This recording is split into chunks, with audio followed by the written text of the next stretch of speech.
to reduce your exposure to market volatility. Long-term investing. While day trading can be profitable for some, long-term investing has historically proven to be a more reliable strategy. It allows your investments to weather short-term market fluctuations and benefit from long-term growth. Chapter 5. Unveiling the Hidden Secret. So, what's the hidden stock market secret we've been talking about? It's understanding that the stock market isn't a level playing field.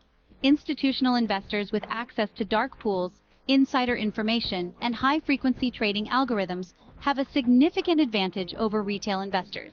But that doesn't mean you're powerless. By staying informed, diversifying your investments, and adopting a long-term investment strategy, you can navigate the market with confidence and potentially improve your portfolio's performance. Conclusion.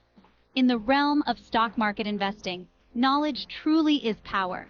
The more you understand about how the market works, the better equipped you will be to make informed investment decisions. Today, we've peeled back the curtain on a hidden stock market secret, the unlevel playing field. Remember, the key to successful investing isn't about finding the next hot stock or predicting market movements. It's about understanding the market's inner workings, staying informed, and making strategic decisions that align with your investment goals. So, as we wrap up this journey into the hidden corners of the stock market, remember this secret and use it to your advantage. After all, the best investor is an informed one. Keep learning, stay curious, and happy investing.